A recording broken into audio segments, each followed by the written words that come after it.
vraiment besoin d'entendre ce témoignage, que même dans l'affliction, il fallait que je reste toujours connecté au Seigneur, parce que j'étais arrivé à un moment où j'arrivais même plus à prier, tellement les épreuves étaient dures, donc vraiment j'avais besoin d'entendre ça.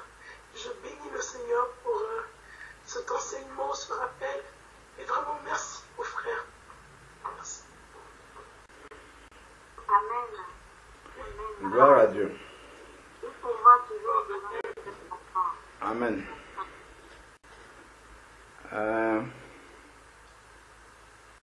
Ma sœur Adèle, il y a quelque chose qui me revenait à la pensée pendant que tu parlais. C'est concernant le peuple d'Israël. Lorsque ils étaient en Égypte, donc le Seigneur les a délivrés de l'esclavage du péché. Enfin, de l'esclavage, tout simplement. Pour nous, c'est l'image de la délivrance de l'esclavage du péché.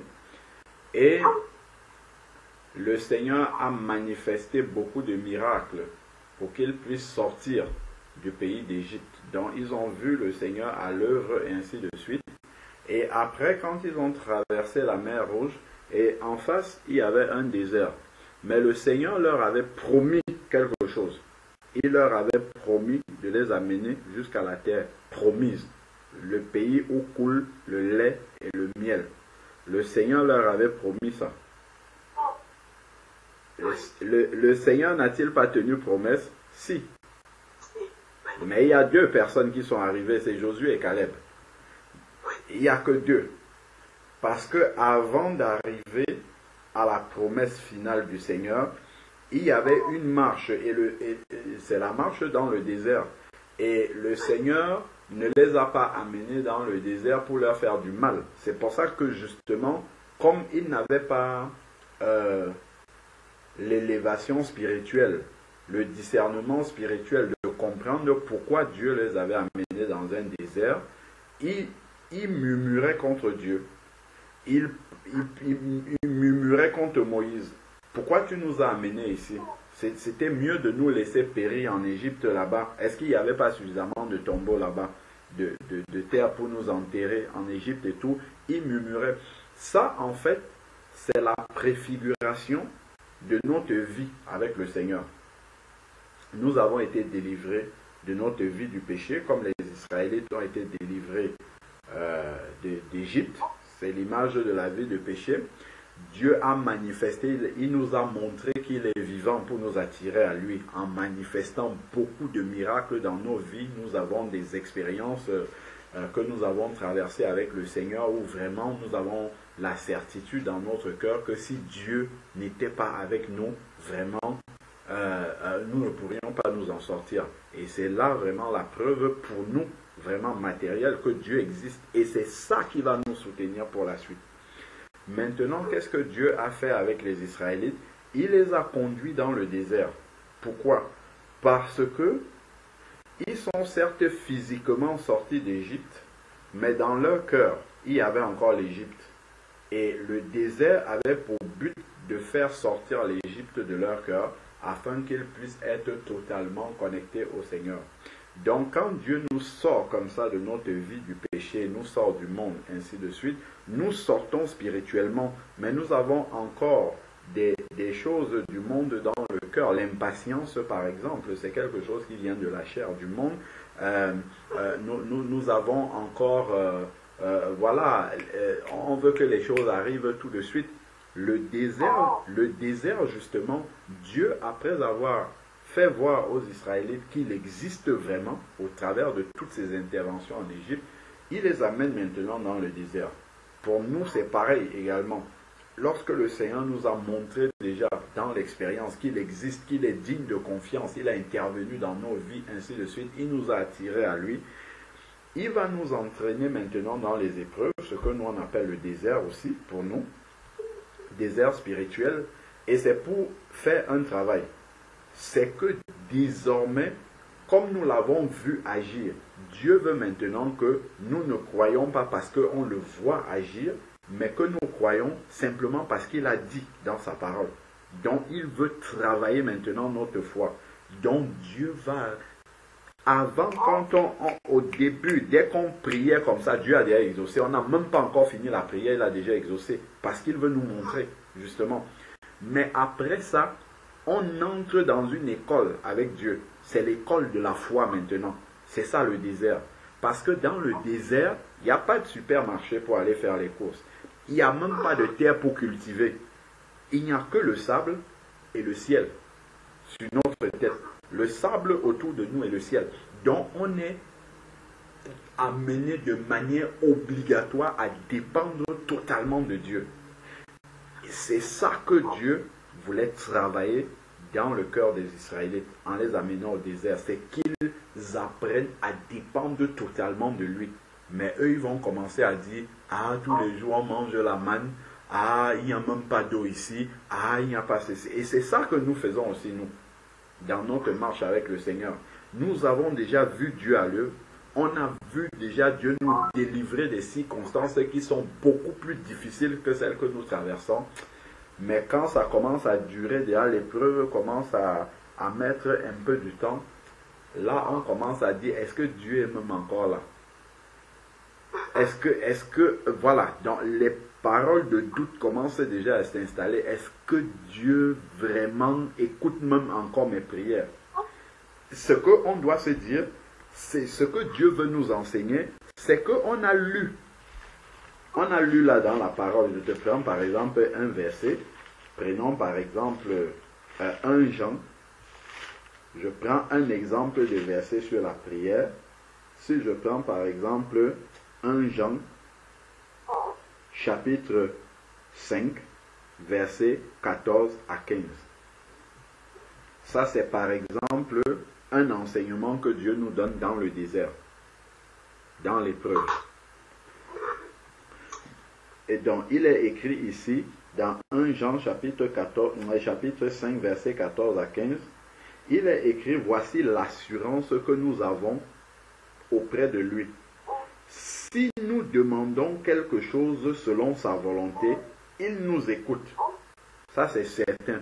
Je suis un enfant de Dieu, je demande à Dieu quelque chose qui n'est pas contre la parole de Dieu, qui est dans la volonté du Seigneur, c'est sûr qu'il va écouter ma prière. Donc, je dois croire ça déjà. Donc, si je dis, est-ce que Dieu m'entend encore, je suis déjà en train de douter sur ce verset-ci. Je continue maintenant.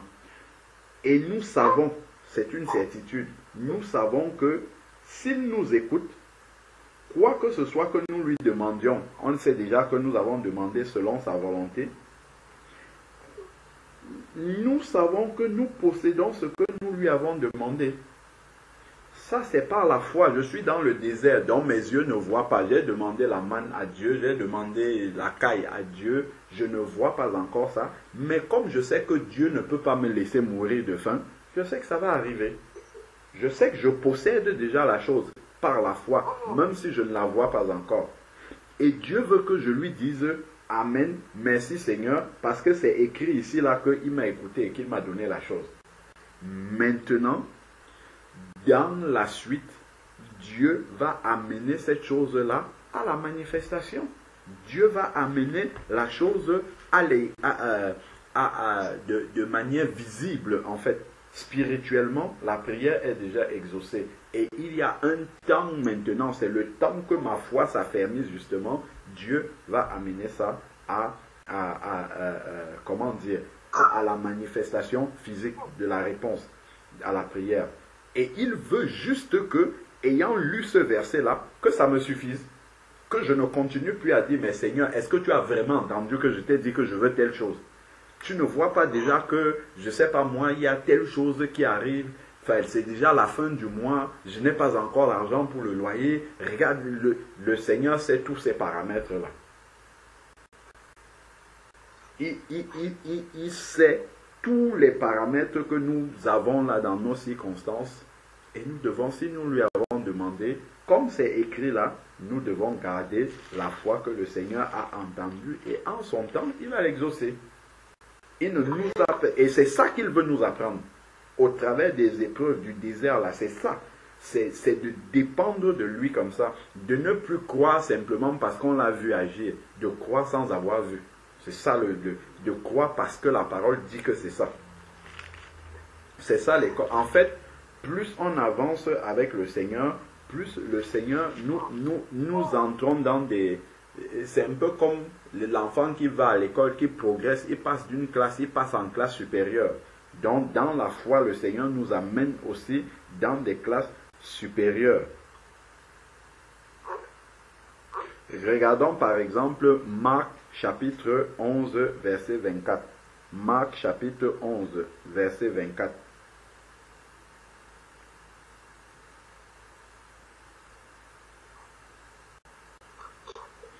Je peux prendre à partir du verset 22.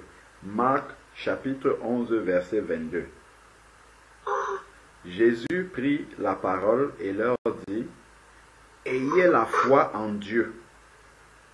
Ayez la foi en Dieu.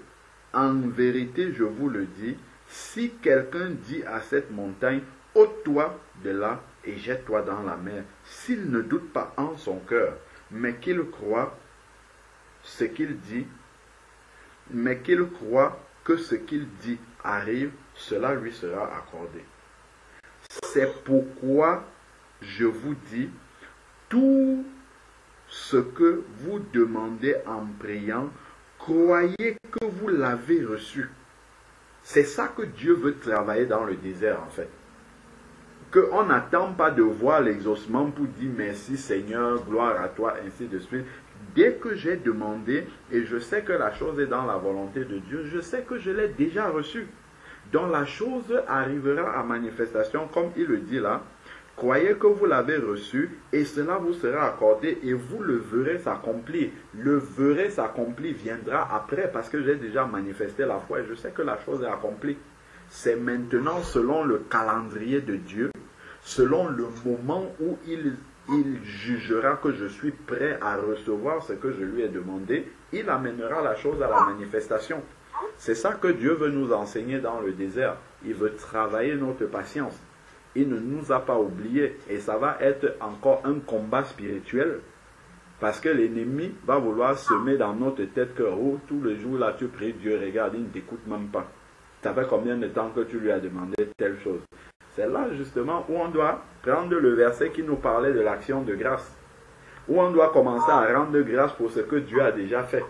Parce qu'en rendant grâce pour ce que Dieu a déjà fait, nos yeux vont, ah oui, ben tiens, il a déjà fait ça. Ah, il a aussi fait ça. Ah, il a aussi fait ça. Ben donc, ce que je lui demande là, c'est juste une question de temps. Il jugera quand c'est bon. C'est pas plus grand que tout ce qu'il a déjà fait. Et ça va me permettre de rester dans la sérénité, de rester dans la foi et de grandir dans la patience aussi. Parce que l'enseignement que vous avez donné ce soir, ça parlait au fil des années que les épreuves durent, on commence à douter, plusieurs pensées nous viennent à l'esprit, et parfois on perd la foi, et c'est là que l'ennemi nous envoie des mauvaises pensées, nous attaque. Et c'est une chose que j'ai vécue à un moment donné dans ma vie, dans ma marche avec le Seigneur, notamment durant ma grossesse pour la petite dernière. Et il a fallu vraiment que l'Éternel me rappelle à l'ordre, en me rappelant tout ce qu'il a fait dans le passé déjà pour moi et ce qu'il est en train de faire actuellement. Donc c'est vrai qu'avec les années, en ne voyant pas la chose s'accomplir, je commençais à me remettre en question, à me demander, mais est-ce que c'est vraiment Dieu qui m'avait parlé? Est-ce que je suis vraiment dans la volonté du Seigneur? Vraiment, il y avait une remise en question et la culpabilité. Et je commençais à avoir de l'amertume envers les personnes que l'ennemi a utilisées pour m'attaquer, alors qu'eux-mêmes sont des instruments entre ses mains. Plutôt que de prier pour eux, je commençais déjà à les condamner dans mon cœur, et petit à petit, je commençais à baisser au niveau de la prière. Et vraiment, j'avais besoin d'entendre cette parole ce soir qui me fait vraiment du bien. Et vraiment, je rends grâce à Dieu pour cela. Amen, amen. Dieu soit béni. Amen. Amen. Amen. Gloire à Dieu. Amen.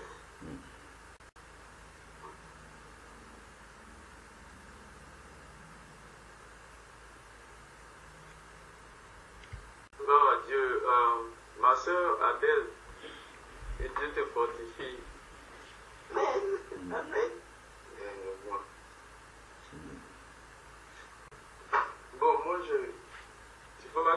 frère Alain parlait du parallèle entre la sortie du peuple d'Israël et puis notre marche en tant que chrétien.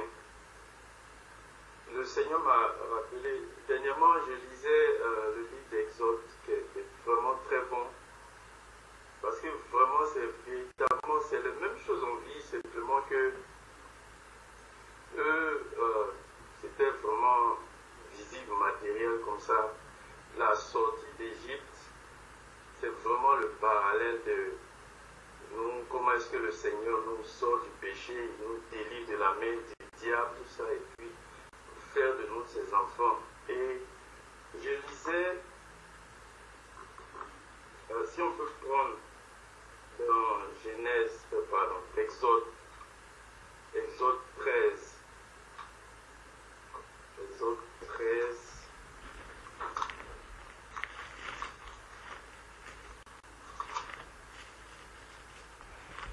Exode 13 au verset 17.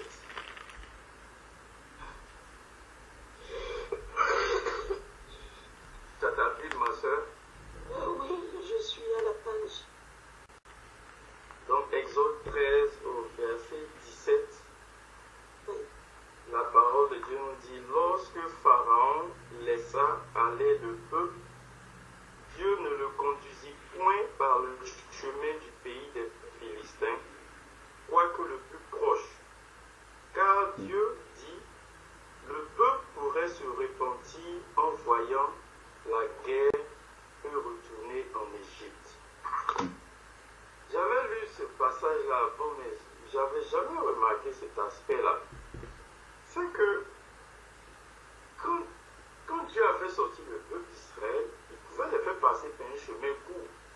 Donc, mais Dieu dit, Dieu ne le conduisit point par le chemin du pays des Philistins, quoique le plus proche, car Dieu dit, le peuple pourrait se repentir en voyant la guerre et retourner en Égypte.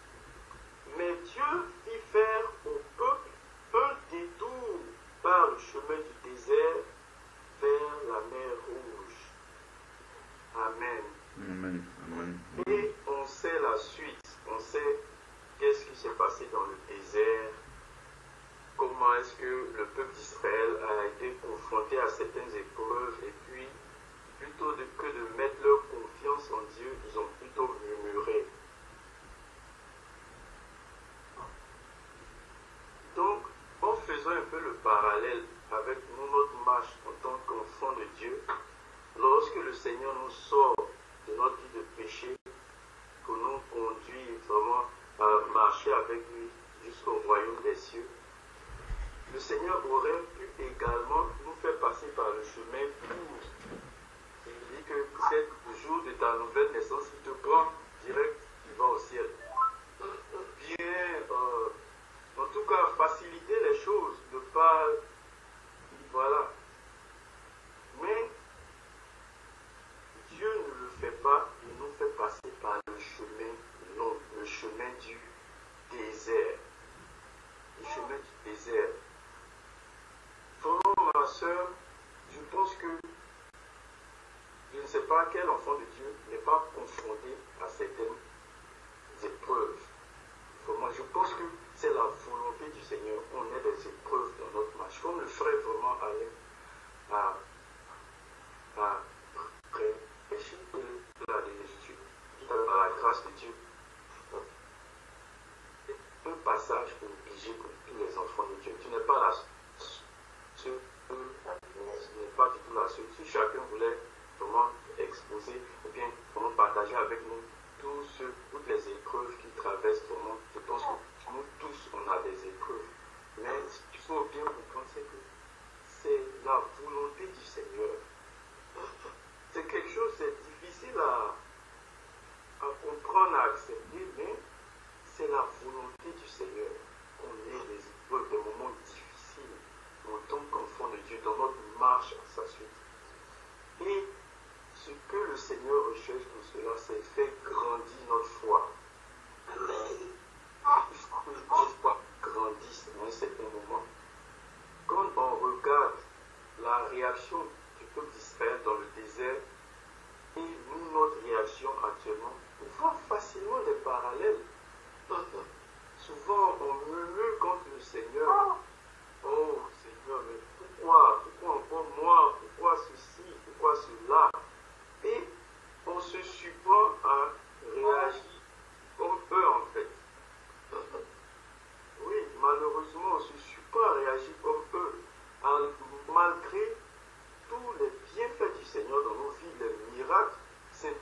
nous avoir sortis de notre captivité du péché. Ça, c'est déjà un miracle. Amen. Amen. Mais face aux difficultés, souvent on a tendance à oublier cela et on commence à s'impatienter, on commence à murmurer contre le Seigneur. Il ne faut pas qu'on fasse cela. Vraiment, ma soeur, que Dieu te fortifie. Amen. Que vraiment cette exhortation du frère là, c'est vraiment le Seigneur qui permet encore pour nous tous nous rappeler que sa volonté, ce n'est pas de nous détruire par les épreuves qu'on traverse ou quoi. Ce n'est pas de nous détruire, mais il a vraiment un plan. Et son plan, c'est de nous faire grandir dans la foi, dans la confiance en Dieu. Et même pendant le passage du peuple d'Israël dans le désert, on voit vers la fin, lorsque ils avaient envoyé des espions pour voir un peu le beau pays que le Seigneur donnait au peuple d'Israël. Ils ont envoyé des espions pour aller vraiment visiter le pays. Et quand ils sont revenus, la majorité de ceux qui étaient partis, ils ont commencé à se plaindre encore. Il y a un peuple de géants là-bas, ils vont nous détruire. Pourquoi est-ce que le Seigneur nous envoyait dans ce pays-là? C'est pour nous détruire encore. Et encore toujours les murmures, les complaintes. Et là, c'est là que le Seigneur vraiment a décidé qu'ils allaient tous périr dans le désert. Oui, ça a vraiment irrité le Seigneur. Il a décidé qu'ils allaient tous périr dans le désert. Il ne faut pas que nous en soyons comme ça. Il ne faut pas qu'on agisse de même. Quand je lis dans Nombre, verset 14, Nombre chapitre 14, verset 10, quand le Seigneur a vu la réaction du peuple d'Israël, c'est ce que le Seigneur a dit, ma soeur. Il dit, Nombre 14, au verset 11, l'Éternel dit à Moïse, jusqu'à quand ce peuple me méprisera-t-il? Jusqu'à quand ne croira-t-il pas en moi, malgré tous les prodiges que j'ai faits au cours de ma vie? Toi, ma soeur, il ne faut pas qu'on en arrive là. Il ne faut pas qu'on arrive là. Malgré tous les prodiges que le Seigneur fait tous les jours des prodiges dans nos vies, le Seigneur, on est encore le sort de vie. On a encore vraiment la patience, la miséricorde de Dieu dans nos vies, c'est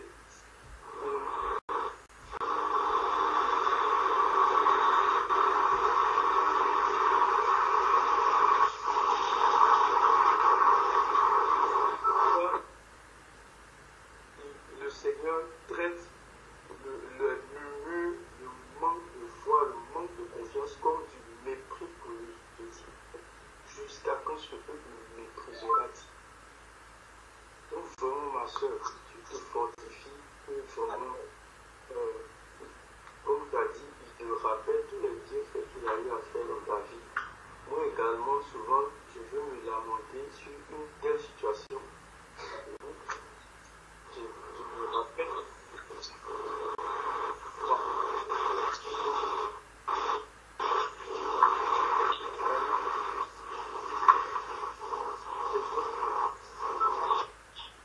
C'est la marche de tous les enfants de Dieu avec le Seigneur. Tu n'es pas seul. C'est vrai que les situations diffèrent d'un frère ou d'une soeur à l'autre, mais chacun a ses épreuves, a des difficultés. Et le Seigneur permet cela pour qu'on soit toujours à ses pieds. Vraiment, Dieu est bon. Vraiment, que Dieu te bénisse abondamment, qu'il restaure ta voix, ta santé, qu'il bénisse tes enfants, toi-même qui te fortifie et te conduise dans la marche, dans le chemin droit jusqu'au bout. Amen. Amen. Merci. Amen. Gloire à Dieu.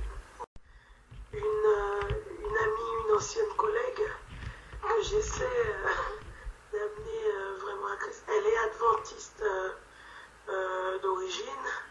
Sa religion, elle est née dans une religion adventiste et elle a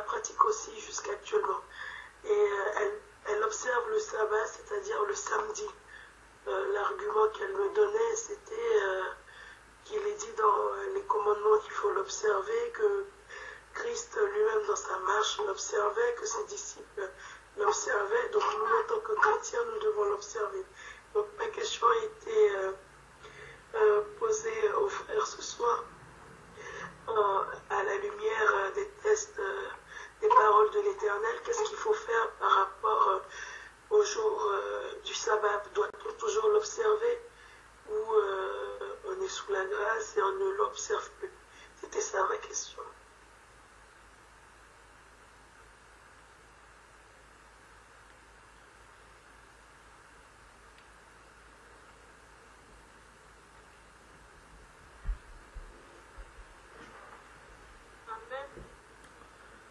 Amen. Si je peux répondre à cette question-là, ma sœur, nous devons toujours continuer à observer le sabbat. Parce que le Seigneur a dit qu'il n'est pas venu abolir la loi, mais il est venu l'accomplir. Nous devons toujours observer le sabbat et nous l'observons même très bien, déjà. Après, nous n'observons pas un sabbat charnel, mais nous observons un sabbat spirituel. Donc, alors maintenant, dans la parole, pour voir comment est-ce que nous observons le sabbat. Donc, si nous prenons dans le livre d'Hébreux, Hébreux chapitre 4, si je ne me trompe pas, oui. Prenons Hébreux chapitre 4.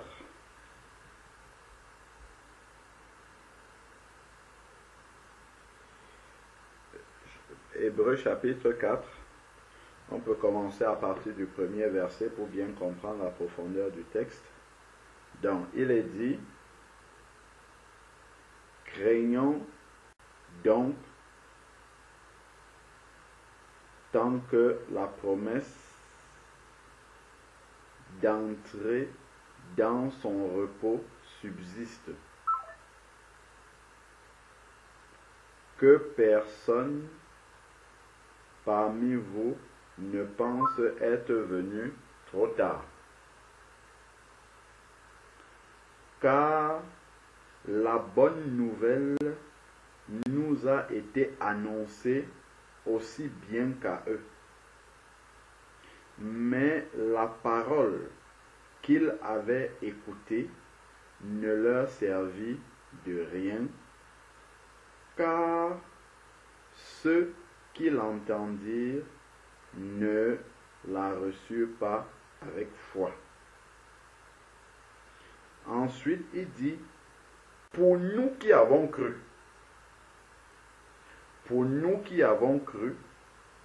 nous entrons dans le repos. Le Shabbat, c'est un jour de repos. Hein. Le 7e jour, Dieu se reposa. C'est ce qu'on voit dans Genèse là-bas. C'est ça qu'ils observent par le Shabbat. D'accord? Donc, ensuite, ici, là, il est dit, pour nous qui avons cru, nous entrons dans le repos dont il est dit, j'ai donc juré dans ma colère qu'ils n'entreront certainement pas dans mon repos. Ça, c'est le peuple qui n'avait pas cru au Seigneur dans le désert et qui n'est donc pas entré dans le repos du Seigneur. Entrer dans son repos, c'était d'aller dans la terre, pouvoir entrer dans la terre promise. Ensuite, il dit, les œuvres de Dieu étaient cependant faites depuis la fondation du monde. Il a créé tout ce qui existe en 6 jours. Le 7e jour, il se reposa. C'est ce jour-là qui doit être consacré pour le repos. Car il a dit quelque part à propos du 7e jour. On entre maintenant dans l'explication du Shabbat. Il a dit car il est dit quelque part à propos du Shabbat, et Dieu se reposa de toutes ses œuvres le 7e jour.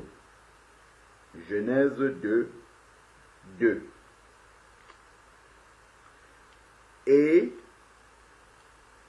de nouveau, dans ce passage, ils n'entreront certainement pas dans mon repos. Donc ça, ce sont les Israélites qui ont désobéi dans le désert. Donc, verset 6 maintenant. Ainsi, puisqu'il est réservé à certains d'y entrer. Entrer dans quoi? Dans le repos de Dieu. Et que ceux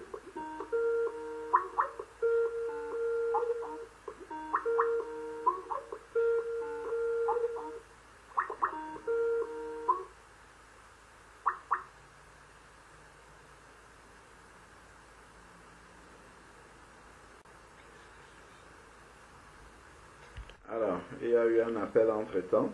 Donc, ensuite, il dit ici au verset 6, Hébreux 4, 6, « Ainsi, puisqu'il est réservé à certains d'y entrer dans le repos du Seigneur, et que ceux qui avaient reçu les premiers cette bonne nouvelle n'y entraient pas à cause de leur incrédulité, nous y arrivons. Dieu fixe de nouveau un jour, aujourd'hui, en disant bien longtemps après, par la bouche de David, comme il a été dit plus haut, aujourd'hui, si vous entendez sa voix, n'endurcissez pas vos cœurs. En effet, si Josué leur avait donné le repos, Dieu ne parlerait pas après cela d'un autre jour. Si Josué leur avait donné le repos, Dieu ne parlerait pas après cela d'un autre jour. C'est-à-dire que si le Shabbat charnel que les Israélites observaient était réellement au final le Shabbat visé par Dieu, Dieu n'aurait pas parlé d'un autre jour.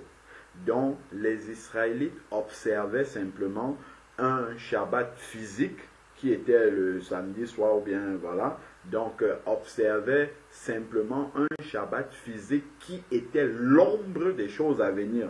C'était une ombre. Ce n'est pas un jour charnel comme ça qu'il faut observer. C'était la préfiguration du véritable Shabbat. Et il nous explique alors donc ici, il dit, il reste donc un repos, voilà, ça c'est le 9e verset, il reste donc un repos de Shabbat pour le peuple de Dieu que nous sommes. C'est pour ça que je disais que nous observons le Shabbat. Il reste donc un jour de Shabbat pour le peuple de Dieu. Car celui qui entre dans le repos de Dieu se repose aussi de ses œuvres comme Dieu s'est reposé des siennes. Donc, dès le jour où tu te convertis au Seigneur Jésus-Christ, c'est par là que ça a commencé. Hein? Il a parlé d'entrer dans un jour, nous qui avons cru, verset 3. Pour nous qui avons cru, nous entrons dans le repos. Donc, le jour où tu crois au Seigneur Jésus-Christ, tu entres dans le Shabbat de Dieu. Tu entres dans le repos de Dieu. C'est ça le véritable Shabbat. En fait, le Shabbat pour nous, ce n'est pas samedi, ce n'est pas dimanche, ce n'est pas ça. A commencé dès l'instant où on s'est converti et ça continue tous les jours tant que nous sommes en relation, en communion avec Dieu. Nous sommes dans le Shabbat de Dieu, c'est-à-dire dans le repos de l'Éternel. C'est ça le véritable Shabbat. Le Shabbat que les Juifs observaient était la préfiguration du Shabbat que Christ devait amener. Du repos que Christ devait amener. Ça préfigurait déjà ce que le Seigneur Jésus-Christ devait ramener. Donc, verset 11 ici, il dit, empressons-nous donc d'entrer dans ce repos, donc dans ce Shabbat-là, afin que personne ne tombe en suivant le même exemple de désobéissance des Israélites. Donc, tant que nous sommes entrés, convertis au Seigneur et que nous demeurons dans la foi, nous sommes déjà dans le Shabbat de Dieu. Nous sommes dans un jour spirituel de Shabbat qui continue tant que nous sommes connectés au Seigneur. Allons maintenant dans Colossiens chapitre 2. Colossiens chapitre 2. Donc nous observons le Shabbat, mais pas de manière charnelle. Nous sommes dans le véritable Shabbat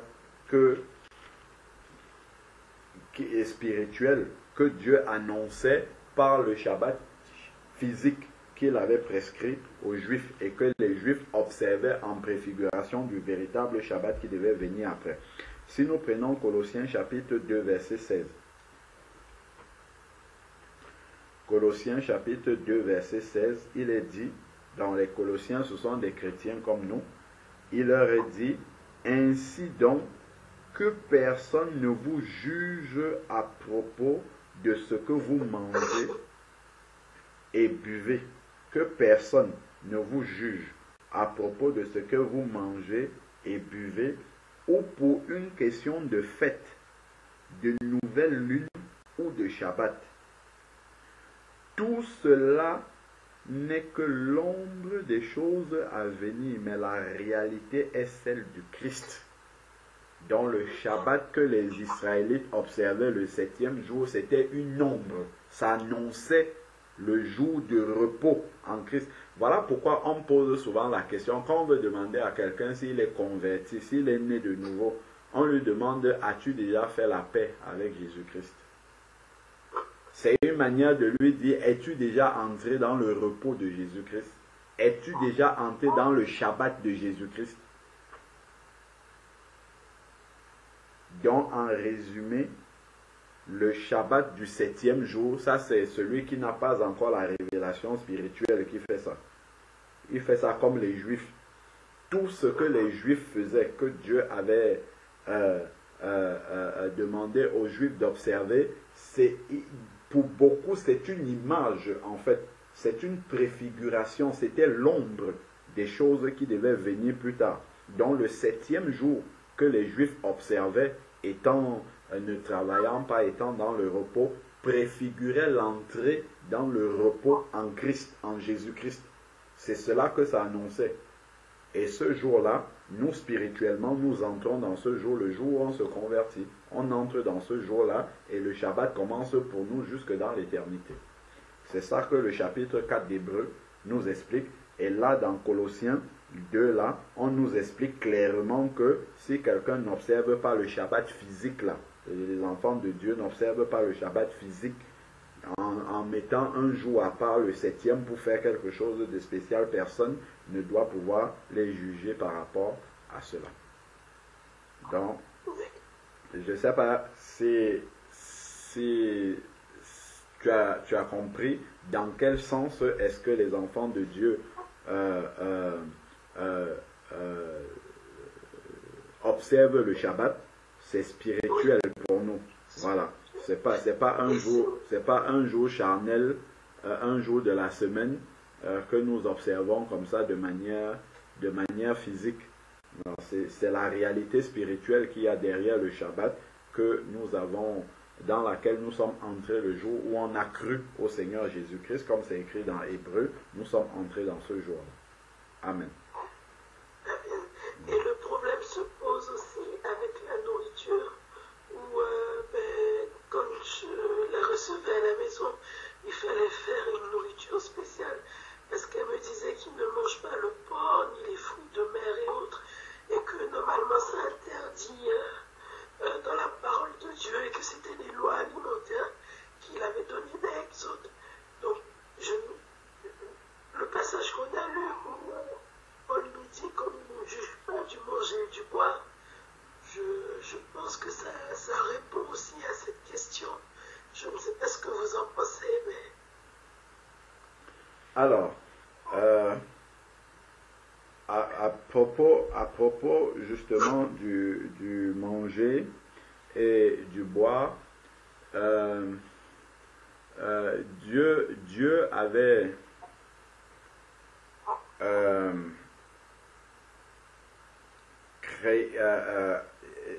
diviser en fait les animaux en deux catégories. Il a parlé des animaux purs et des impurs. Les animaux purs pouvaient être consommés et puis les impurs ne devaient pas être consommés par le peuple.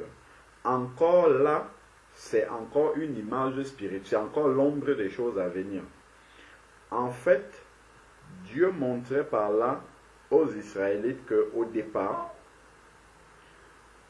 les animaux purs qu'on pouvait manger représentaient le peuple saint de Dieu. Les animaux impurs, en fait, représentaient les païens, ceux qui n'étaient pas du peuple juif, qui ne croyaient pas en Dieu. Mais Jésus-Christ, en fait, lorsqu'il est venu, il est venu créer le lien tel que Romain nous l'explique, entre ce qui était juif et ce qui était non-juif grec. Il est venu faire la liaison en sorte que maintenant, tu peux ne pas être juif, mais être sauvé, parce que c'est en Jésus-Christ que nous avons le salut maintenant, que nous soyons juifs ou que nous soyons grecs. Donc, il n'y a plus d'animaux impurs. C'est terminé ça. On peut manger de tout, comme Paul nous dit dans 1 Corinthiens chapitre 10, verset 25, mangez de tout ce qui se vend au marché sans vous préoccuper par motif de conscience. On peut lire ça, allons-y. 1 Corinthiens chapitre 10, verset 25.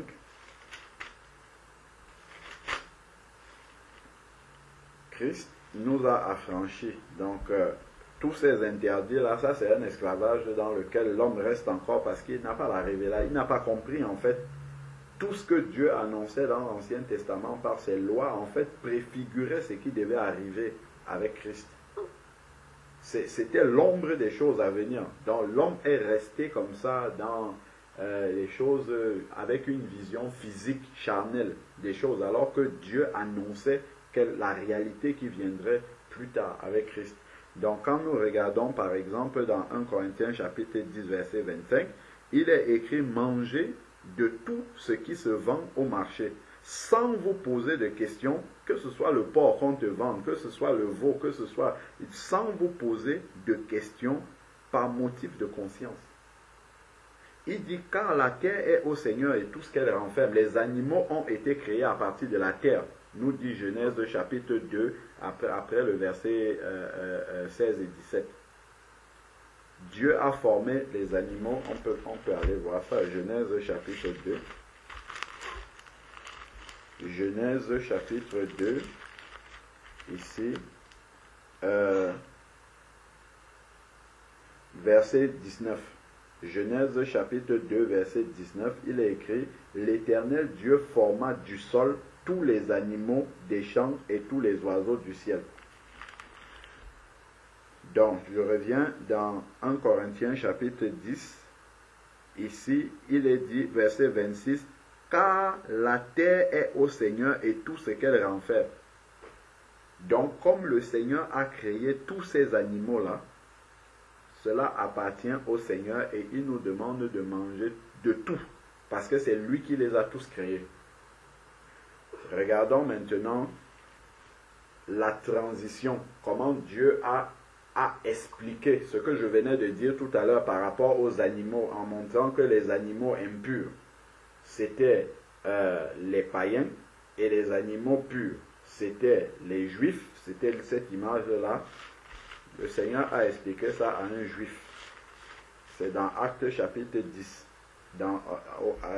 Lors d'une vision, c'est à l'apôtre Pierre que le Seigneur a expliqué ça, parce que lui aussi il ne comprenait pas ça. Donc, si nous prenons, c'est la conversion de Corneille qui était un païen. Si nous prenons en fait Actes chapitre 10, nous prenons à partir du verset 9. Le lendemain, comme ils étaient en route, ils approchaient de la ville. Pierre monta sur la terrasse vers la 6e heure pour prier.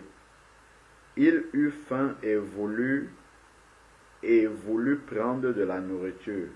Pendant qu'on la lui préparait, il eut une extase, une vision.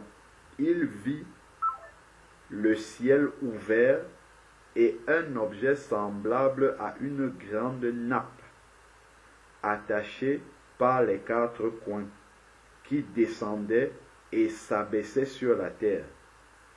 Il s'y trouvait tous les quadrupèdes et les reptiles de la terre et les oiseaux du ciel. Une voix lui dit, « Lève-toi, Pierre, tue et mange. » Il y avait tous les quadrupèdes, les impurs et les purs. Enfin, selon le Lévitique, ainsi de suite, tous, ils étaient là, dans la nappe. Et une voix lui dit, « Tue et mange. » Et Pierre, en bon juif, ou en bon adventiste du 7e jour, qu'est-ce qu'il va dire? Il dit, « Non, Seigneur. » C'est le Seigneur qui lui parle. « Non, Seigneur, car je n'ai jamais rien mangé de souillé, ni d'impur. » Les animaux qui étaient classés comme souillés, impurs. Et pour la seconde fois, la voix se fit entendre à lui, ce que Dieu a déclaré pur. Ce que Dieu a déclaré pur, ne le regarde pas comme souillé. Là, il y a une transition. Ça, c'est l'œuvre de la croix, ça. Ça, c'est l'œuvre de Jésus-Christ, qui peut maintenant appeler au salut même les païens. Et on va le voir quand il va arriver chez Corneille, parce que Dieu lui a donné un enseignement au travers de ça. Des animaux purs et des animaux impurs. Donc, cela arriva jusqu'à 3 fois, et aussitôt après, l'objet fut enlevé dans le ciel.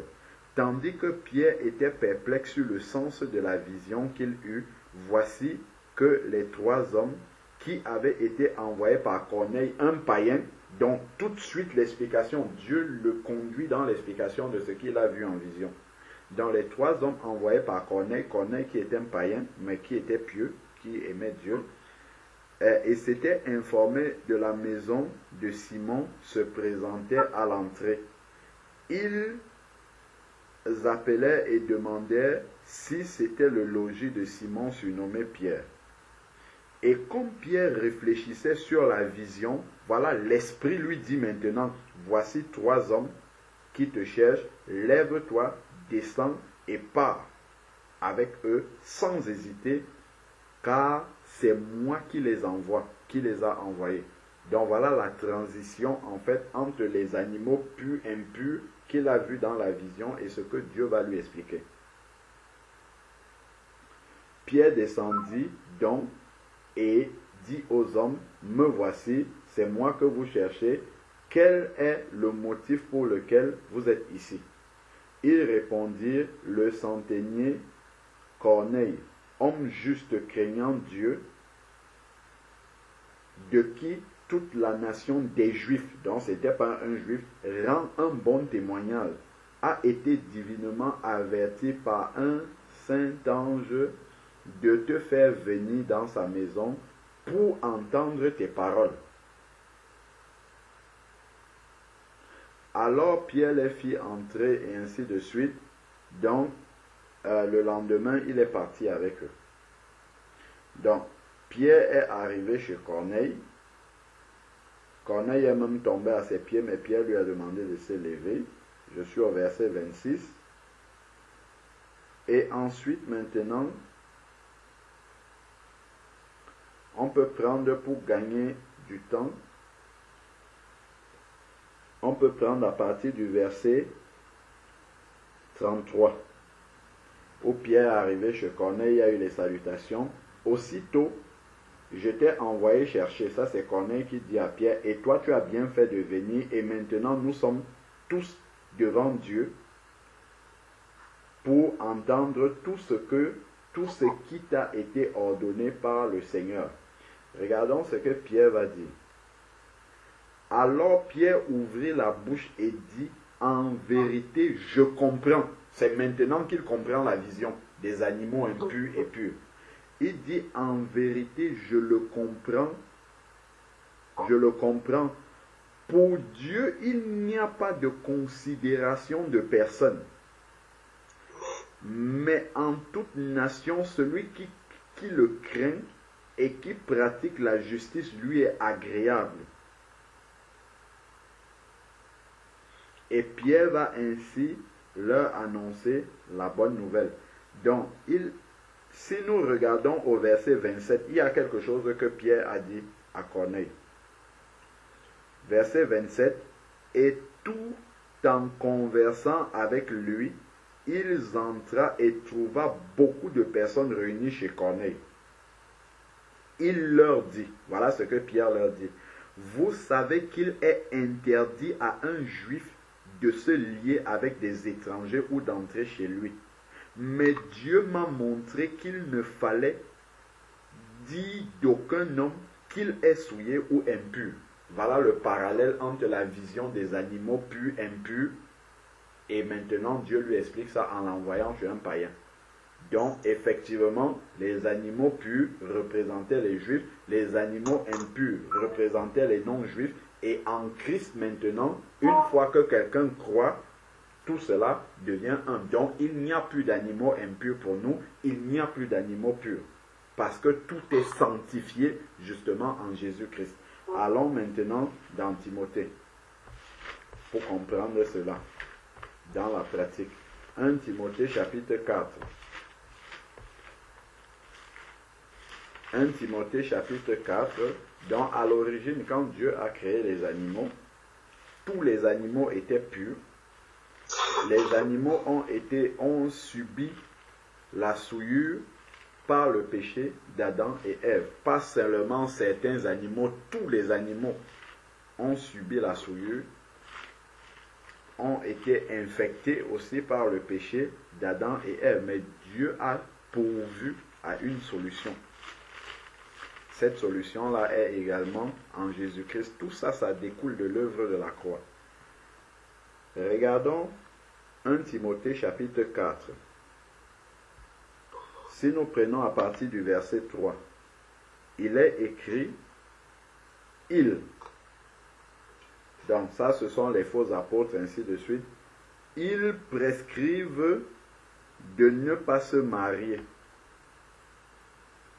de s'abstenir d'aliments, voilà, comme les adventistes du 7e jour, de s'abstenir d'aliments que Dieu a créés. Le porc est créé par Dieu, pour qu'il soit pris avec action de grâce par ceux qui sont fidèles, pour nous qui connaissons la vérité, qui connaissons Dieu, pour que nous prenions cela avec ces aliments, avec action de grâce, donc reconnaissance vis-à-vis de celui qui nous les a donnés, le Seigneur, et qui connaissent la vérité.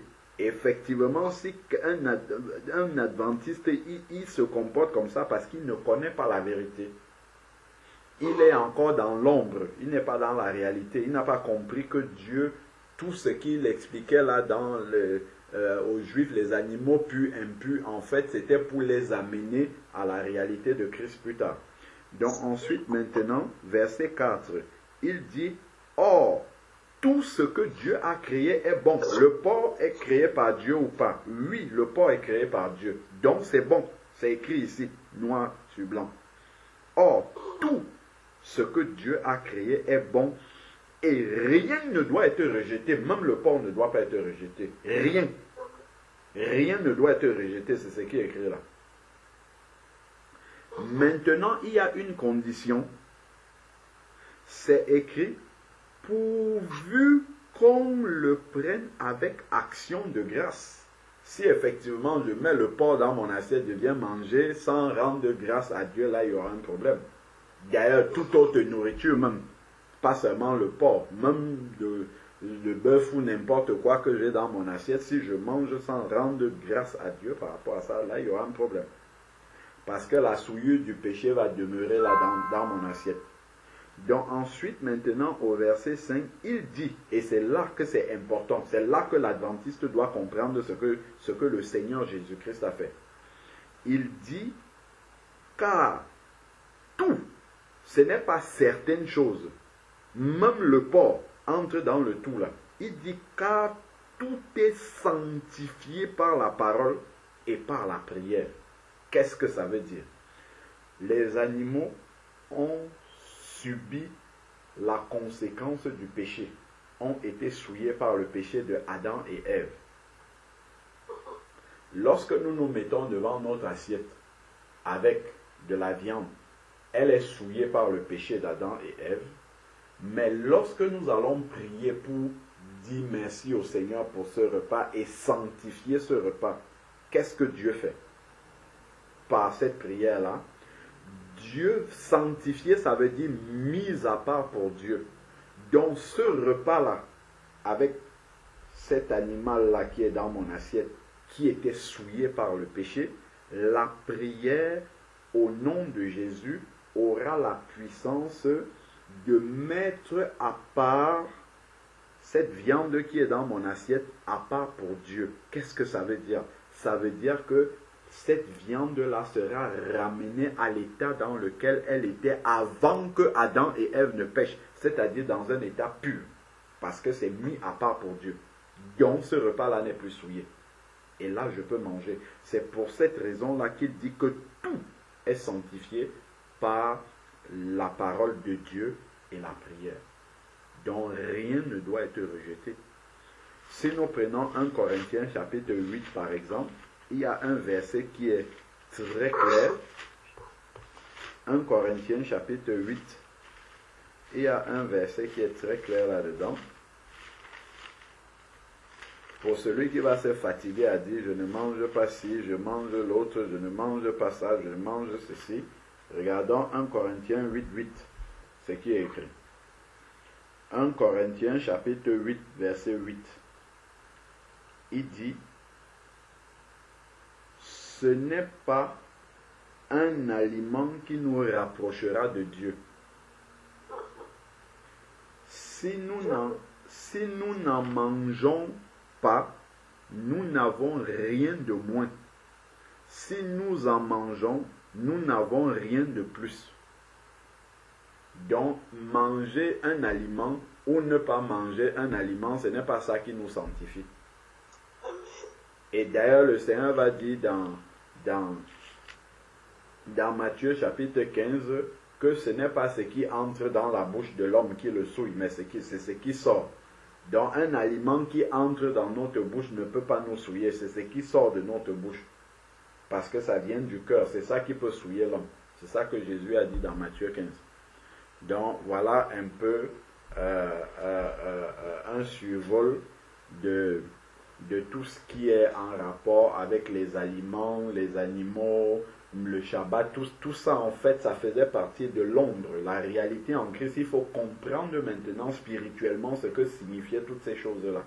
Toutes ces lois-là que Dieu avait données, à quoi ça correspond spirituellement quand on est dans la réalité de Jésus-Christ aujourd'hui. C'est ce parallèle-là que certains arrivent, comme ils ne sont pas nés de l'esprit, parce qu'il faut être né de nouveau, né de l'esprit, pour avoir cette révélation-là de ce que Dieu montrait dans l'ancienne alliance par rapport à tout ça, pour comprendre en réalité comment un enfant de Dieu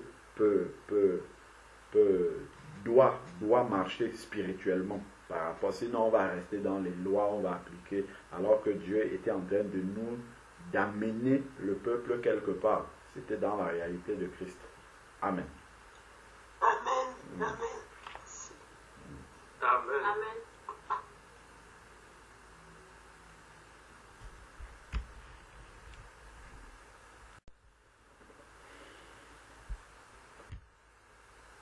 Parce que j'ai toujours connu que quand on dit que le chrétien va se reposer de ses œuvres, ça veut dire, comme on a persévéré, quand on a cru au Seigneur, on va se reposer de nos œuvres, ça dit les bonnes œuvres.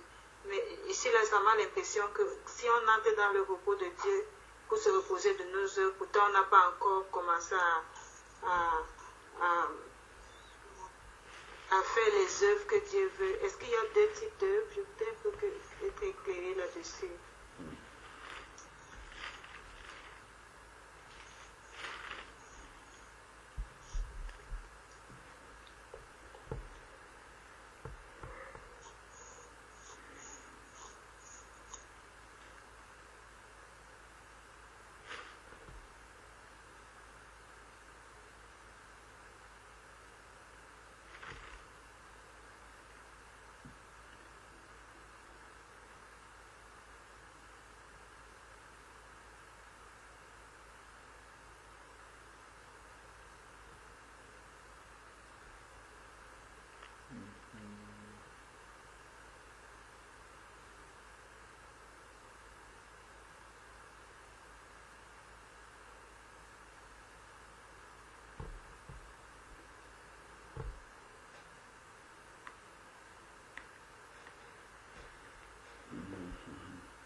passage dont tu parles, c'est au verset 9.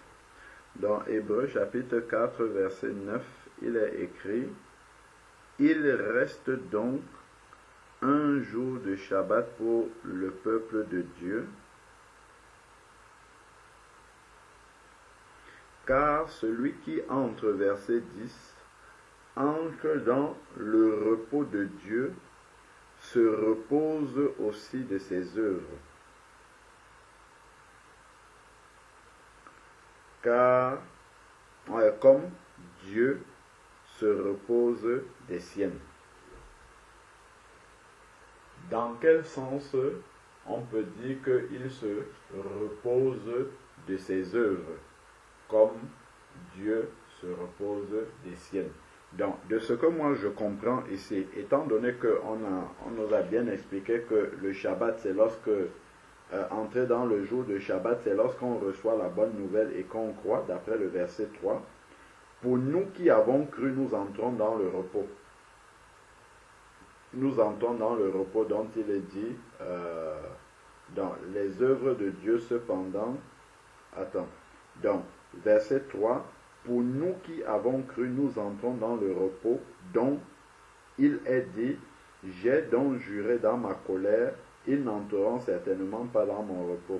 Les œuvres que Dieu était cependant, les œuvres de Dieu étaient cependant faites depuis la fondation du monde. Alors, donc, et le septième jour, il se reposa de toutes ses œuvres, et de nouveau dans le passage, ils n'entreront pas dans mon repos. Donc, ce que je comprends en fait, c'est que lorsque quelqu'un croit à la bonne nouvelle et se convertit, en fait, avant, il faisait des œuvres qui venaient de lui-même. Et ça, on le voit dans Ésaïe chapitre 53, verset 6.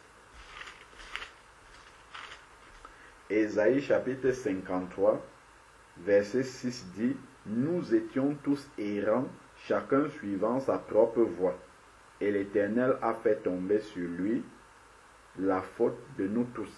Donc, en fait, ici, nous étions tous errants, chacun suivant sa propre voie. Donc, je faisais les œuvres que moi-même j'avais envie de faire. Et ces œuvres-là, en fait, s'arrêtent au moment où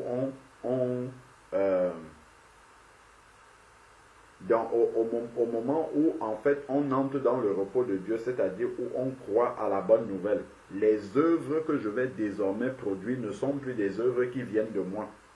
Donc, c'est terminé. J'entre dans le repos complet, c'est-à-dire ça s'arrête totalement, ces œuvres-là. Et maintenant, nous entrons dans Éphésiens chapitre 2, verset 10. Éphésiens chapitre 2, verset 10. Où il est dit: les œuvres que je vais pratiquer maintenant, je n'ai pas à les chercher. Je n'ai pas à réfléchir pour faire ces œuvres-là, parce qu'elles sont préparées d'avance. Éphésiens chapitre 2, verset 10, il est dit: car nous sommes son ouvrage, nous avons été créés en Jésus-Christ pour des œuvres bonnes que Dieu a préparées d'avance. Donc je n'ai pas à m'en préoccuper. Si c'est moi qui dois faire ces œuvres-là, il faut que je réfléchisse avant. Il faut que je cherche ce que je vais faire, dont je ne suis pas dans le repos. Alors que quand je suis en Christ, j'ai juste à rester tranquille dans mon repos. Dieu va me montrer maintenant: appelle frère Georges pour prendre de ses nouvelles, envoie un message à maman Tech, donne telle parole à ma fille, je ne sais pas, Claire, ainsi de suite. Donc, je n'ai pas à réfléchir, je n'ai pas à me déranger par rapport à ça. Alors qu'avant, étant païen, pour accomplir des œuvres, je n'étais pas dans le repos pour accomplir ces œuvres. J'avais besoin de faire des choses humainement pour pouvoir produire des œuvres. Alors que ici, je suis dans les œuvres que Dieu a préparées d'avance. C'est lui qui est le maître de ces œuvres-là et qui me dit: voilà ce qu'il y a à faire. Il y a ça à faire, il y a ça à faire, il y a ça à faire. Donc les œuvres qui m'appartenaient, moi, c'est terminé. C'est le repos maintenant, complet par rapport à ça, c'est fini. Et les œuvres que je vais pratiquer désormais sont les œuvres que le Seigneur avait préparées déjà d'avance pour que je puisse les pratiquer. Donc c'est dans le repos en fait que je pratique ces œuvres-là parce qu'elles ne viennent même pas de moi du tout. Alors,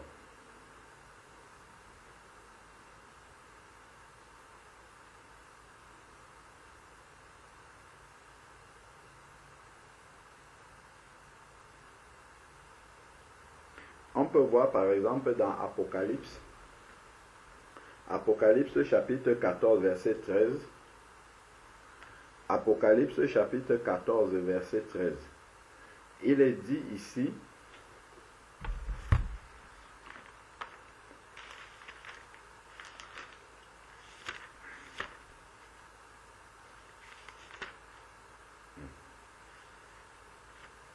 Apocalypse chapitre 14 verset 13. Alors j'entendis une voix du ciel qui me disait écrit, heureux sont dès à présent les morts qui meurent au Seigneur, dans le Seigneur. Oui, dit l'Esprit, car ils se reposent de leurs travaux et leurs œuvres les suivent. C'est-à-dire que les œuvres que le Seigneur, là on ne parle plus des œuvres qu'ils ont fait par la chair, inspirées par la chair, parce que tout ça en fait sera consumé par le feu, comme nous dit 1 Corinthiens chapitre 3, mais seules vont demeurer les œuvres inspirées par le Seigneur, les œuvres qui sont faites dans le Seigneur. Ce sont ces œuvres-là qui peuvent subsister au feu de 1 Corinthiens chapitre 3. Donc, ce sont ces œuvres qui ont été faites dans le repos du Seigneur, complètement, parce que ce sont des œuvres préparées par le Seigneur, inspirées par le Saint-Esprit et qui ont été accomplies, inspirées par l'amour de Dieu et non pas par lorsque je n'étais pas encore dans le Seigneur où je pouvais faire les choses avec des intérêts égoïstes, des intérêts personnels. C'était inspiré par la chair, c'était inspiré par mes propres... Ma propre recherche, enfin, il y avait forcément quelque chose de gratifiant que je retirais là-dedans, mais comme je fais tout maintenant parce que c'est inspiré par Dieu, ben là, je suis complètement dans les œuvres que Dieu a préparées d'avance et je le fais dans le repos. C'est comme ça que moi je comprends ce passage-là. Après, peut-être un frère peut compléter ou bien avoir une inspiration, une autre inspiration par rapport à ce verset-là. Amen. Amen. Amen.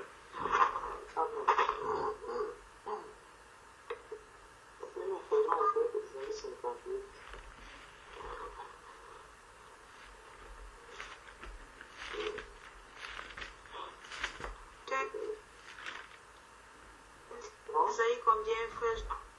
58. Tu as dit Isaïe combien? 58.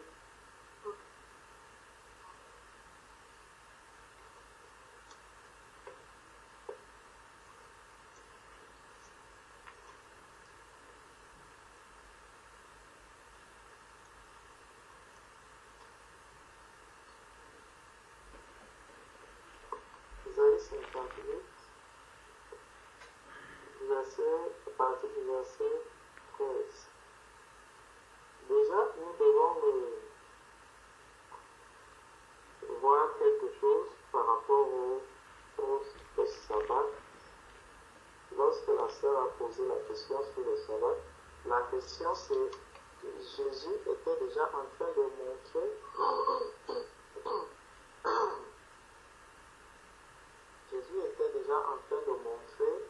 que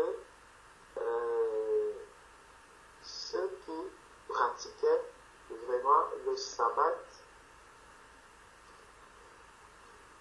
physique, le sabbat selon la chair, en fait c'est parce qu'ils n'avaient pas encore compris la réalité, ils n'avaient pas encore compris la réalité du sabbat, en fait.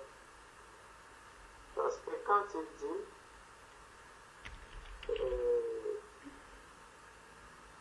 quand il va dire ici, dans Hébreux 4, là, au verset 8, à partir du verset 8, il va d'abord dire, car si Josué leur eût donné le repos, il ne parlerait pas après cela d'un autre jour. Il y a donc un repos de sabbat réservé au peuple de Dieu. Donc il y a un sabbat qui est réservé au peuple de Dieu. Car celui qui entre dans le repos de Dieu se repose de ses œuvres comme Dieu s'est reposé des siennes. Verset 11. Maintenant, efforçons-nous donc d'entrer dans ce repos afin que personne ne tombe en donnant le même exemple de désobéissance. Donc, celui qui est en Christ, celui qui demeure en Christ, ne peut pas être dans la désobéissance à Christ. Pour dire que je suis en Christ, je suis enfant de Dieu, le Seigneur Jésus a dit celui qui m'aime, c'est celui qui garde mes commandements. Donc, si je demeure en Christ, ça veut dire que je garde les commandements de Christ. Donc, si quelqu'un est dans le sabbat, le vrai sabbat qui est Christ, celui-là ne va pas entrer dans la désobéissance.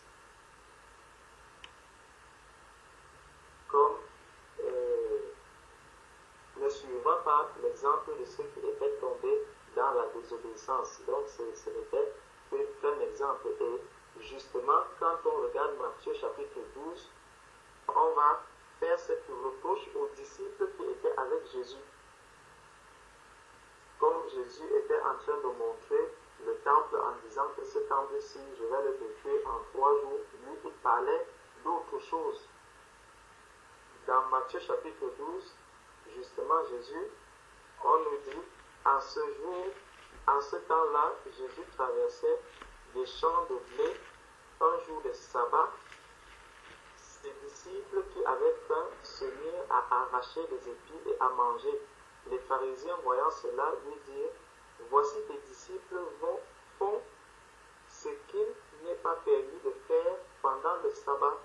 Mais Jésus leur répondit, n'avez-vous pas lu ce que fit David lorsqu'il eut faim, lui et ceux qui étaient avec lui, comment il entra dans la maison de Dieu et mangea le pain de proposition qu'il ne lui était pas permis de manger non plus qu'à ceux qui étaient avec lui et qui étaient réservés aux sacrificateurs seuls.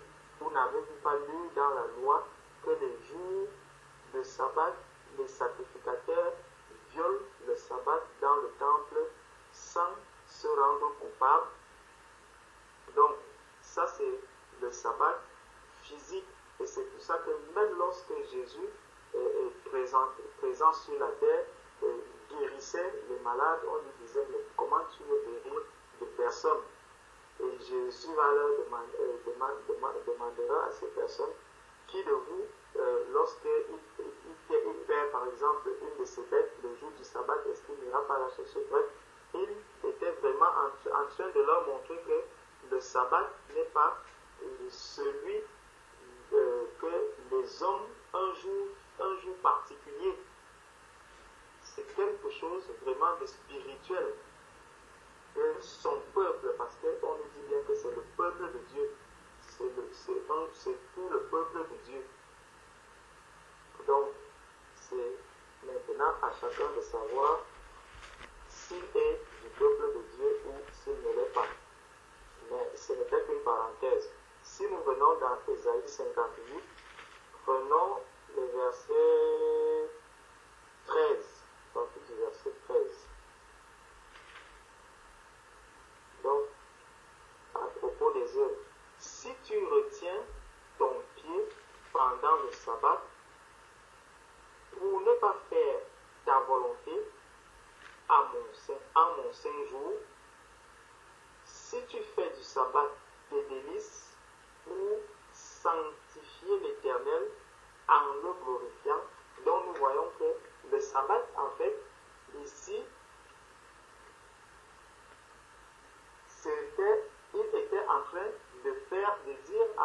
en même temps à ceux qui étaient là que les œuvres, vous pouvez abandonner les œuvres que vous aviez l'habitude de faire, mais vous devez sanctifier l'Éternel en le glorifiant.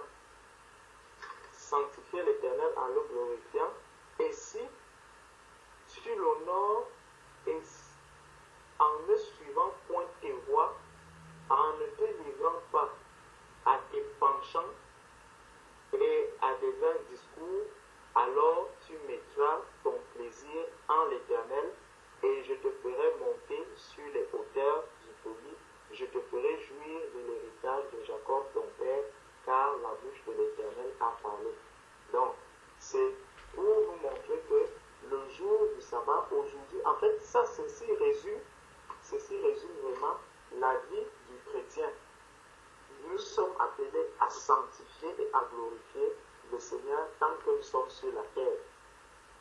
Pour le reste des choses que nous faisons là, ces œuvres-là, elles sont vaines, elles ne sont que vanité, comme l'a dit Ecclésiaste. Ce que le Seigneur attend de nous déjà, il nous dira que rechercher la paix et la sanctification, sans laquelle il ne verra la face du Seigneur. Donc nous sommes appelés à nous sanctifier davantage et à glorifier le Seigneur. Voilà la raison pour laquelle nous sommes sur la terre. Donc nous, ça c'est notre travail à nous, et le Seigneur, lui, il agit. Le Seigneur va agir lorsque nous allons le sanctifier, lorsque nous allons sanctifier son Saint-Nom. Ça me rappelle encore l'image de la fonte que le frère Gilles a pris dimanche, où il disait que tu prends la pierre, tu mets dans la fonte et tu tires cette pierre qui est Jésus. Donc, si le peuple de Dieu vraiment sanctifiait le Seigneur sur la terre, si l'Église vraiment sanctifiait le Seigneur comme il se devait et glorifiait le nom du Seigneur, il y a beaucoup de choses qui seraient en train de se passer. Vraiment beaucoup de choses qui seraient en train de se passer. Mais, justement, nous cherchons plutôt à accomplir des œuvres qui ne sont pas préparées d'avance par le Seigneur. Et même ces œuvres qui sont préparées d'avance, c'est aussi pour glorifier le Seigneur.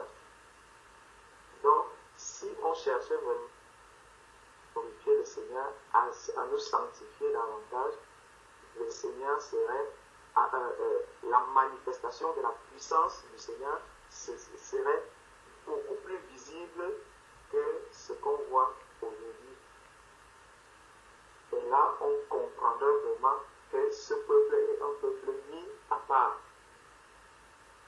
Ça ne serait pas simplement parce qu'on met un jour, parce qu'on peut bien mettre un jour à part et dire je ne vais pas allumer la télé, je ne vais pas toucher à l'argent, mais va voler l'argent de celui-là le jour du sabbat, s'il va te laisser, donc il pose son sac, il va toucher, il va prendre ce sac. S'il ne va pas courir après toi pour dire que donne. Donc c'est ça les œuvres. En fait, c'est les œuvres du Seigneur. Nous avons des œuvres que nous devons faire. Nous devons nous reposer de toutes les œuvres qui sont comme le Seigneur a dit, nous sommes dans le monde, mais nous ne sommes pas du monde.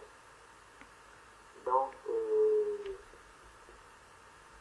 pour moi, c'est un peu juste pour appuyer ce que le frère disait, que c'est les œuvres que le Seigneur a préparées d'avance pour nous.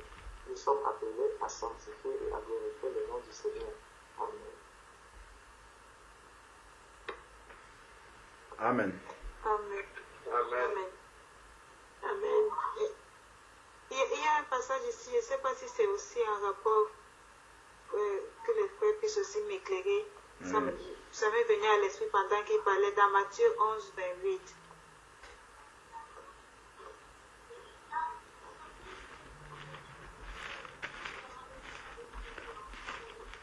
Parlant des œuvres.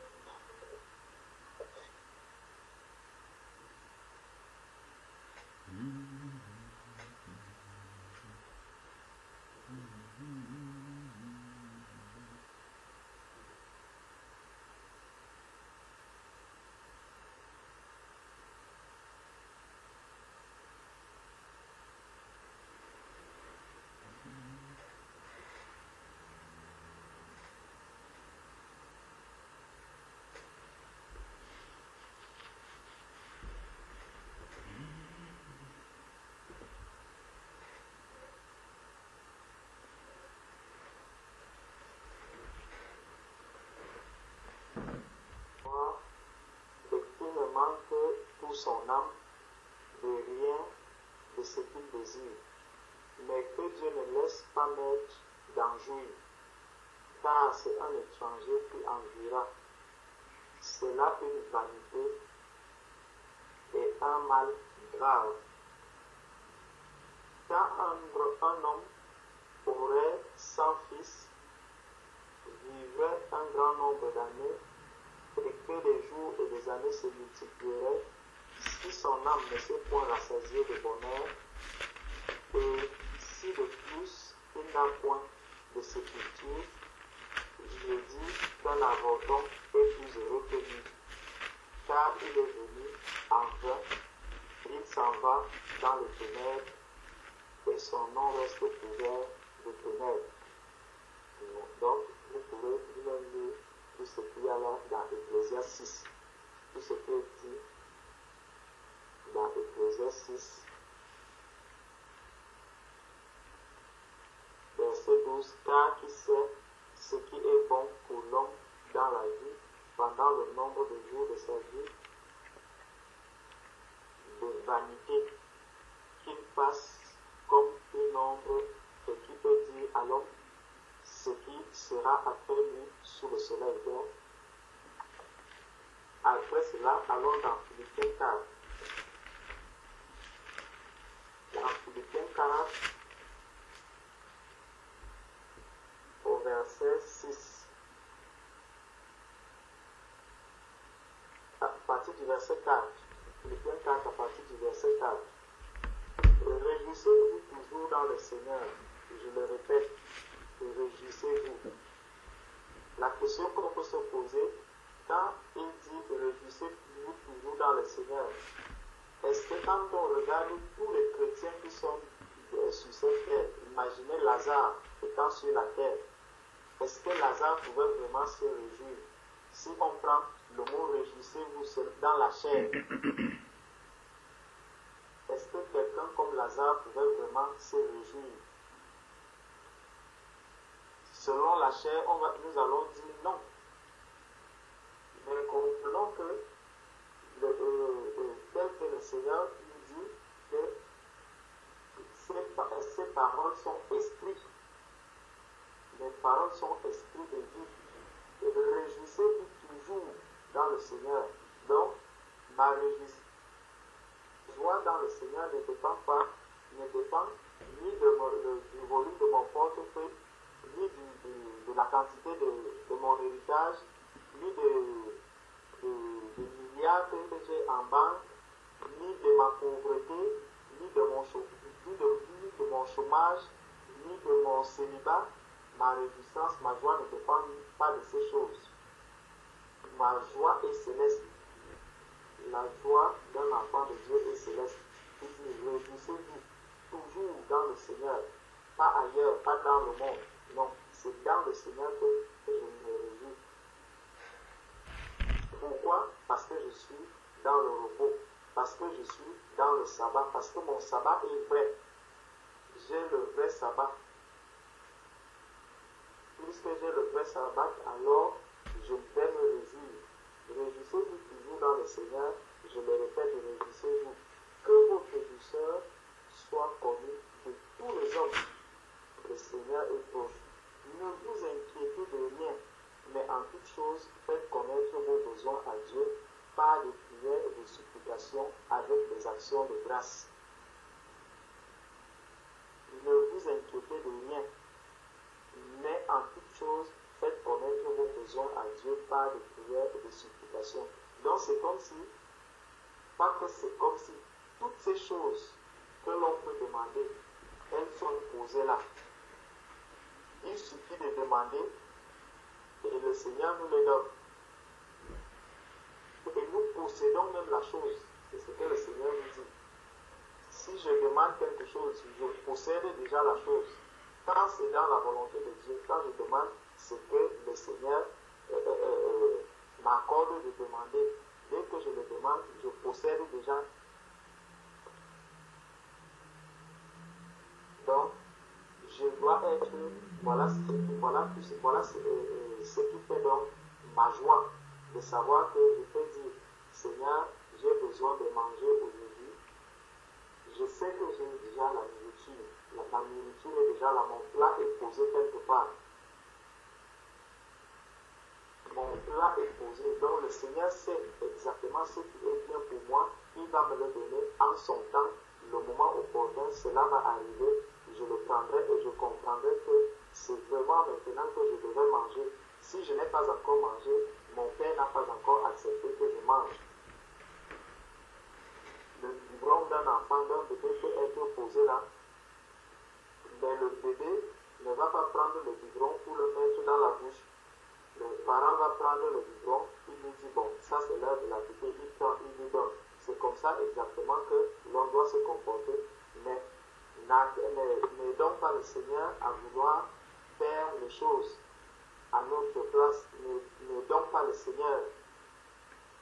Le Seigneur sait quand est-ce que nous allons avoir tout ce dont nous avons besoin. Donc il dit, ne vous inquiétez de rien, mais en toute chose faites connaître vos besoins à Dieu. Donc, si je dois donc faire connaître mes besoins à Dieu, si je dois me réjouir de ce que j'aurai tout ce que je vais demander à mon Père, allons donc maintenant dans Matthieu chapitre 11, verset 28. Il dit, venez à moi vous tous qui êtes fatigués et chargés, et je vous donnerai du repos. Nous comprenons donc que quelqu'un qui est ici, dans Ecclésiaste, qui a travaillé, qui a cherché, celui-là n'a pas le repos. Pourquoi? Parce qu'il a des inquiétudes. Il est inquiet, il se demande, mais comment je vais faire pour avoir ceci? Comment je vais faire pour avoir cela? Comment je vais faire? Mais le Seigneur dit non, entre dans le sabbat. Si tu rentres dans mon sabbat, si tu deviens le peuple de Dieu, enfant de Dieu, ton fardeau a déjà été ôté. Tu es déjà dans le repos. Je ne sais pas, vous voyez comment les gens payent pour prendre des vacances ici dehors. Il y a des personnes qui travaillent durement, parfois, celui-là, certains même prennent des crédits pour aller seulement en vacances. Ils demandent un crédit, mais le Seigneur nous appelle, il dit, tu confesses Jésus comme Seigneur et Sauveur et tu marches dans la sanctification. Toi, tu as déjà ces vacances, tu ne vas plus payer, tu n'as rien d'autre à payer. C'est là, gratuit, tu n'auras pas besoin d'aller prendre un autre crédit ailleurs parce que tu es dans le repos. Les gens prennent des billets d'avion pour aller à Las Vegas, aller rejoindre mon frère. Cela ne veut pas dire que je n'ai pas envie d'aller là où se trouve mon frère Jean-Charles. Je veux bien aller là-bas, mais ça sera des vacances charnelles.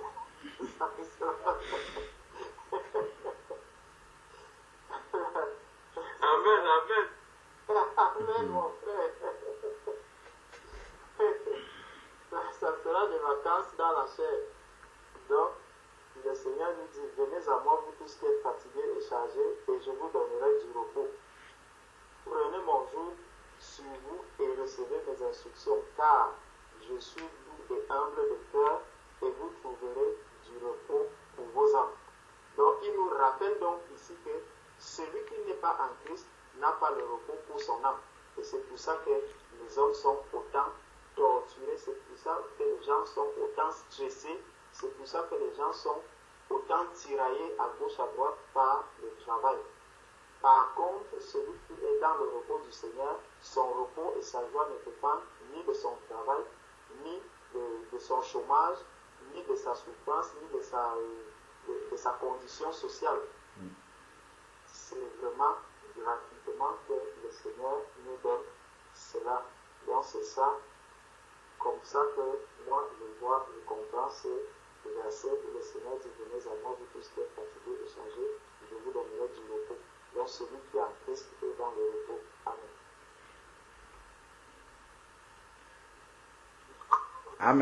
Amen. Amen. Amen. Amen. Sœur Adèle, pour compléter en fait ce qu'on a répondu là par rapport au Shabbat et aussi la compréhension des adventistes du 7e jour, Paul avait annoncé l'évangile aux Galates et après les Galates ils avaient changé, ils avaient recommencé à observer des choses qui étaient l'ombre. Regarde un peu, prenons Galates chapitre 3.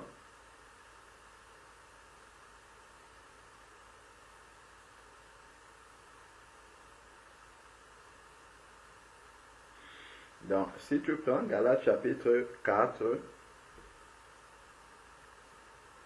et que nous regardons à partir du verset 8, Galates chapitre 4 à partir du verset 8, il est écrit: Autrefois vous ne connaissiez pas Dieu, et vous serviez des dieux qui par nature ne le sont pas.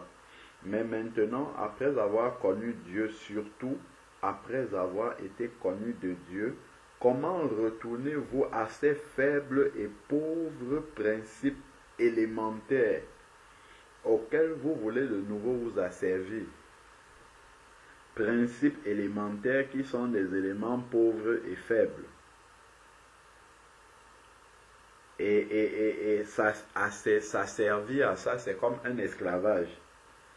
Et il dit, vous observez les jours,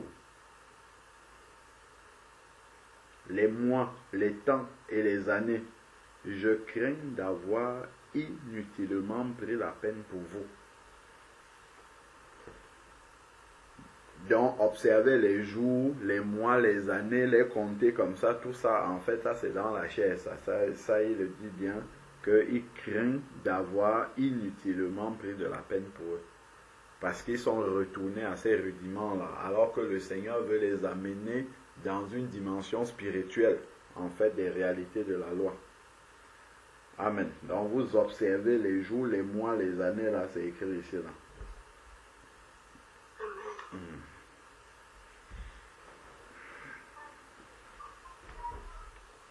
Alain Patrick. Oui, ma soeur. Ça veut dire, j'ai une dernière question sur ce point. Ça veut donc dire que quand on croit au Seigneur, c'est ce jour qu'on entre dans le repos et ce jour-là continue jusqu'à notre mort quand on se repose aussi de nos œuvres.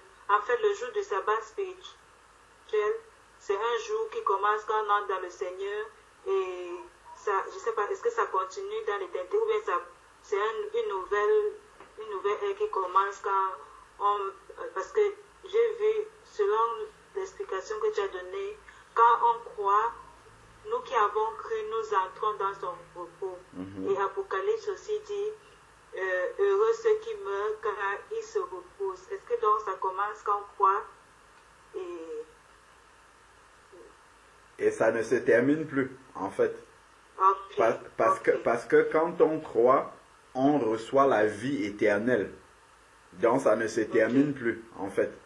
Parce que celui qui meurt, en fait, dans le Seigneur, ce n'est qu'un passage. En fait, il continue. Il continue dans la vie éternelle. Il n'est pas mort en réalité. C'est pour ça que souvent la Bible utilise l'expression « il dort ». Ceux qui se sont endormis dans le Seigneur. Parce qu'en fait, ils avaient déjà la vie éternelle. Donc ils étaient immortels, en fait. Donc ils sont seulement passés dans la suite de la vie qui est auprès du Seigneur. Physiquement cette fois-là. Amen.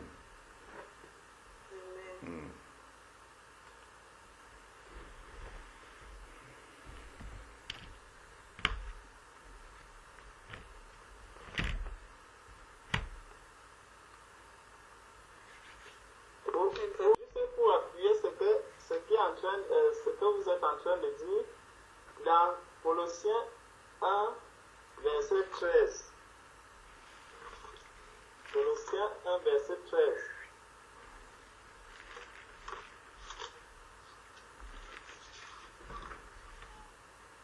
Que vous connaissez tous, c'est qu'en réalité, je ne sais pas comment je peux expliquer cela, nous avons une vision un peu limitée de l'œuvre que Christ a accomplie. C'est pour ça que c'est c'est un peu de là que parle, je dirais, notre manque d'assurance, notre manque de foi. Parce que si nous avons compris que le jour où nous sommes nés de nouveau, en fait, nous n'étions plus sur la terre. Le jour où nous sommes nés de nouveau, nous ne sommes plus sur la terre. Depuis ce jour-là, nous ne sommes plus sur cette terre.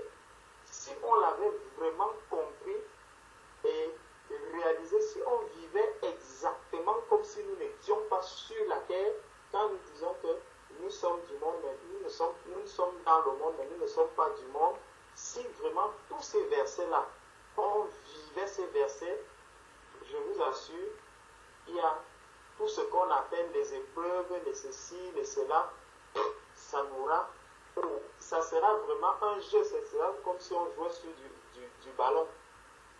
Nous serons exactement comme Christ lorsque Christ était sur la terre.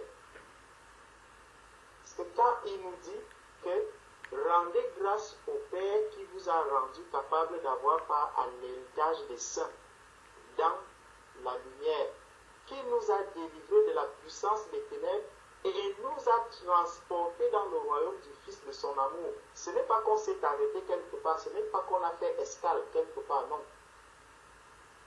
Nous avons été transportés dans le royaume du Fils de son amour. Donc, avec Christ, nous sommes à cet endroit. Mais nous avons une vision limitée, une vision très réductrice de ce qu'est un enfant de Dieu. J'allais dire un véritable enfant de Dieu. On a une... C'est très... Je ne sais pas. C'est vraiment très insignifiant la vision que nous avons vraiment de ce qu'est l'enfant de Dieu. Un enfant de Dieu, enfant de Dieu. Ce n'est pas quelqu'un qui est sur la terre. Il est dans le royaume des cieux. Et donc, s'il peut encore avoir, je ne sais pas si à un moment, le Seigneur va... Donc, je ne veux plus arrêter maintenant et repartir sur la terre. Après, on va... Non. On est déjà parti, c'est pour l'éternité. C'est pour ça que le repos dont on parle aujourd'hui, le Père n'est plus en train de transpirer pour dire je vais faire telle chose. Nous sommes devenus enfants de Dieu. Nous sommes enfants de Dieu. Notre Père n'est pas encore fatigué pour dire que, bon, comme le Père est déjà fatigué, maintenant les enfants vont commencer à travailler. Non. Notre Père est dans le repos. Nous-mêmes, nous sommes dans ce repos avec Christ, avec le Seigneur, avec le Père Tout-Puissant. Nous sommes dans ce repos. Vraiment, je ne sais pas, c'est vraiment très fort, c'est très puissant. Il y a des versets comme ça qui sont dans la Bible, que si nous les intégrons, si nous les prenons vraiment et nous les intégrons spirituellement, je nous assure, notre marche sera différente. Notre manière même de nous comporter sur cette terre sera totalement différente. Mais c'est qu'à certains moments, on est toujours en train de dire, quand la parole, on dit, ah, vraiment, je suis dans le royaume des cieux. Je suis dans le royaume des cieux. Mais dès que j'ouvre les yeux, je revois encore la télé, les ceci, je dis, ah, donc je suis même sur la terre. Je vais les pieds posés sur la terre, mais non. Spirituellement, si intégrons cela, intégrons que nous ne sommes plus de la terre, nous ne sommes plus sur la terre, nous sommes avec le Père, nous sommes avec Christ dans le royaume des cieux, et tout va basculer dans notre vie. Tout va basculer. Rien ne pourra encore nous nuire. Rien ne pourra encore nous arrêter dans notre marche. Vraiment, nous aide à ouvrir les yeux. C'est cette Amen. Amen, amen. Amen.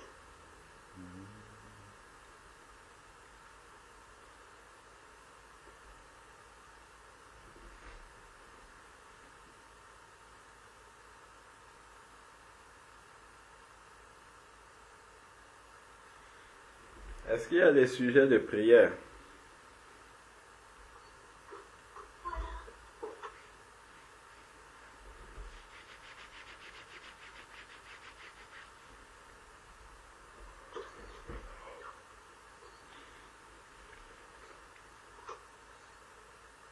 Je voulais chanter un chant.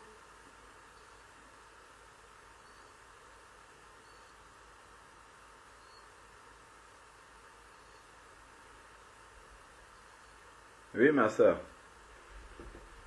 Je rends beaucoup grâce au Seigneur qui nous éclaire vraiment, ça nous fortifie de savoir tout l'œuvre de la croix, d'être encouragé. La question de la sœur m'a aussi beaucoup édifié. Vraiment, nous qui étions esclaves du péché, on voit comment le Seigneur a tout prévu pour nous. Il prévu un jour de repos alors qu'on était là, on souffrait dans le monde. Il avait déjà prévu le repos pour nous et prévu même les œuvres qu'on va faire pour ne pas s'ennuyer dans le Seigneur. Amen, amen, Et amen, prévoir amen. comment vraiment je rends grâce au Seigneur si les bien-aimés le permettent de pouvoir chanter ce petit chant. Amen, amen. Sans attendre, je veux tendre au bonheur promis. Qui s'élance, qui s'avance, obtiendra le prix. Quand je prie, Dieu m'entend. On m'attaque, il me défend. Donc, en route, point de doute, le but est si grand. D'un pas ferme, juste qu'au thème, il faut s'avancer. Dieu m'observe, qu'il préserve mon pied de glisser. Que ce monde et ses attraits ne me séduisent jamais. Si sa haine se déchaîne, que je sois en paix. Dieu de grâce, que ta face luise en mon chemin. Père tendre, viens me prendre par ta forte main. Toute puissance est à toi. Subviens à ma faible voix. Ma victoire, c'est ta gloire. Oh,